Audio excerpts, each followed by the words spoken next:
लोग जान चुके हैं, इसके पहले वाले वीडियो में हम लोग देख चुके थे कि साइंस को पढ़ने के लिए मैथ का इस्तेमाल करते हैं। उसी टॉपिक्स में हम लोग वेक्टर पढ़ रहे थे।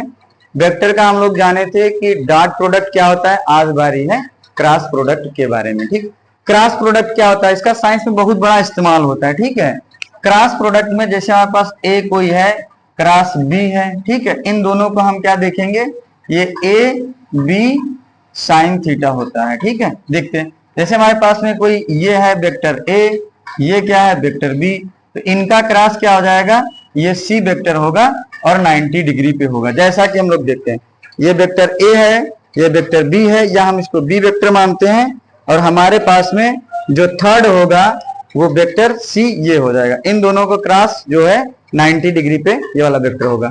तो इसको हम कैसे, ये तो डायरेक्शन हो गई, मतलब हमारे पास में ए क्रॉस बी जो होगा वो क्या होगा, सी होगा।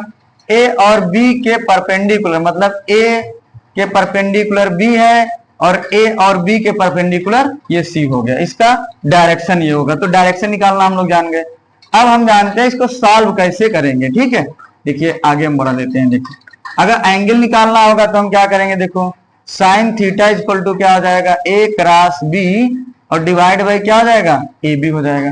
तो इस तरह से हम क्या निकालेंगे, एंगल। आगे थीटा इक्वल टू क्या हो जाएगा, sine inverse vector A cross B divide by A B का मॉड हो जाएगा। ठीक, इस तरह से हम लोग क्या करेंगे, ये तो फार्मूला हो गया, बट कोई एक क्वेश्चन ले करके हम लोग क्या कर रहे हैं, देख रहे हैं। ठीक है, देखते हैं। देखो हमारे पास में हम मान लेते हैं हमारे पास में कोई वेक्टर ए है जिसकी वैल्यू क्या है 2i है, माइनस का क्या है j है और प्लस का क्या है k है। वेक्टर बी जो है वो हमारे पास में क्या है, i है प्लस j है और मतलब k है मान के चल रहे हैं। ठीक है, तो यहाँ पे j क्या हो जाएगा 0, तो लिखना चाहे हम i प्लस 0j प्लस क्या हो जाएगा k हो जाएगा। इसको हम लोग क्या कर रहे हैं, सॉल्व कर रहे हैं। देखो यहाँ पे तो a क्रॉस b को हम सॉल्व कर रहे हैं। देखो किस तरह से सॉल्व करेंगे। पहला हमारे पास में क्या होगा i, ठीक, ये क्या हो गया प्लस, माइनस का क्या हो जाएगा j और प्लस का क्या हो जाएगा k। अब देखो यहाँ से हम लोग क्या जानना चाह रहे हैं। देखो तो हमारे पास a की वैल्यू क्या लिखा है 2, तो यहाँ पे 2 लिख देंगे। j की वैल्यू माइनस है तो यहाँ पे क्या लिख देंगे माइनस का 1। k की वैल्यू 1 हो गया। देखो i की वैल्यू यहाँ पे क्या है 1, j की क्या हो गया 0 और k की क्या हो गया 1। ठीक है, अब देखो यहाँ से तो vector a cross vector b, इसको हम कैसे सॉल्व करेंगे। देखो यहाँ से अब हमारे पास पहले लेते हैं i। देखो i को जब ले लेते हैं तो इसका क्या होगा, मल्टीप्लीकेशन हो जाएगा। -1 का मल्टीप्लीकेशन -1 का मल्टीप्लीकेशन 1 के साथ में करेंगे तो क्या हो जाएगा, माइनस प्लस क्या होता है, प्लस होता है 1 का 1 हो जाता है। ये सारी बातें हम आपको बता चुके, डायरेक्ट हम कर रहे हैं। तो यहाँ पे क्या हो जाएगा 1 हो जाएगा। ठीक, वो भी किसका होगा, माइनस का होगा। ठीक है, अब देखो यहां से आगे क्या है, इसका जब इससे करेंगे तो कितना हो जाएगा 0 हो जाएगा। ठीक है, 0 का किसी से मल्टीप्लीकेशन करेंगे तो क्या होगा 0 हो जाएगा। आगे देखिए फिर क्या है, माइनस का j है, यहां देखो j वाले को हम क्या करते हैं, गोल कर देते हैं। देखो अब हमारे पास 2 बचा और 1 बचा।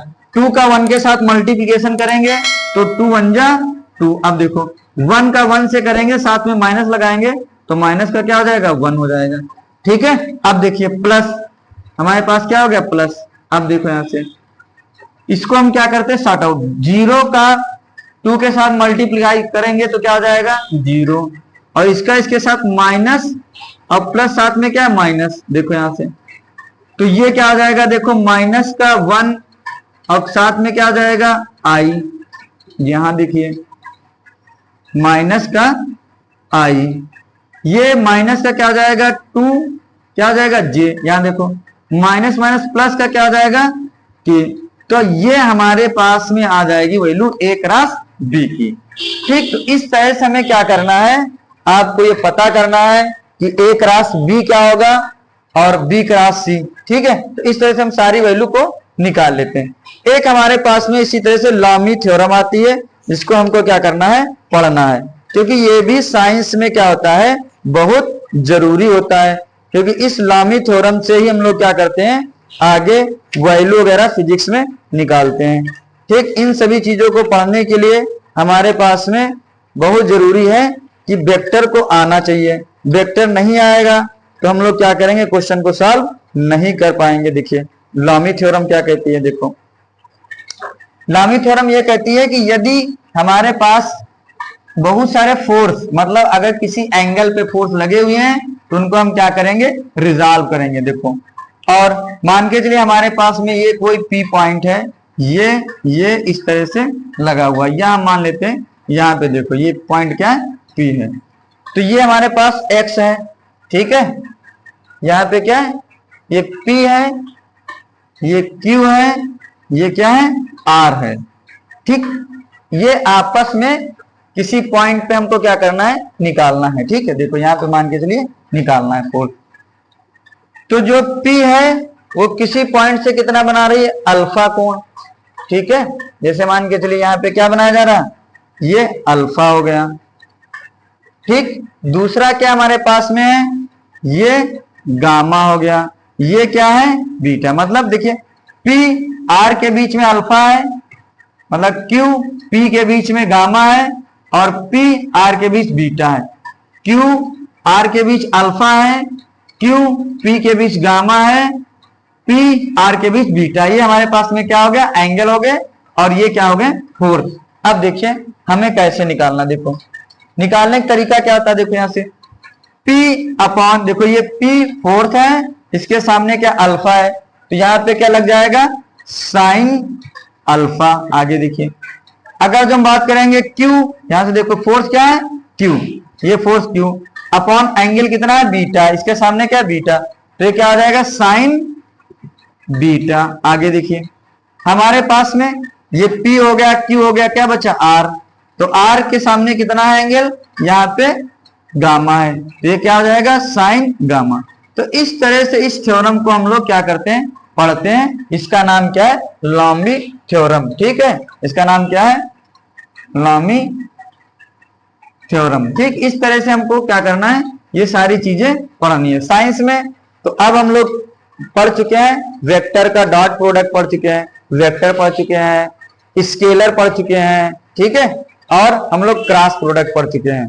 तो इस तरह से हम लोग फोर्स को डिस्ट्रीब्यूट करना भी सीख लिए हैं। अब हम क्या करेंगे, बारी बारी से क्वेश्चन को लगाना चालू करेंगे। अब हमारा एक नेक्स्ट टॉपिक आएगा कोऑर्डिनेट, जिसको हम क्या करेंगे, सीख लेंगे। उसके बाद में अब हमारे पास इतनी इफिशियंसी आ गई है कि हम क्वेश्चन को सॉल्व करना सीख चुके हैं। अब हमारा क्या सेकंड टर्म ये रहेगा कि उस टॉपिक से रिलेटेड सारे क्वेश्चन कराते रहेंगे, और इसी प्रकार से आपको साइंस के बारे में, बायोलॉजी के बारे में पढ़ाया जाएगा, केमिस्ट्री के बारे में पढ़ाया जाएगा, और फिजिक्स के बारे में पढ़ाया जाएगा, और इनका जो है कोरिलेशन जो है वो भी मैथ वाले के बारे में भी आपको पढ़ने को मिलता रहेगा। बाकी आप लोग लगातार इसको आगे बढ़ाते रहिए और पढ़ते रहिए, सीखते रहिए, दूसरे को बताते रहिए। Thank you. कितने मिनट का हो गया है?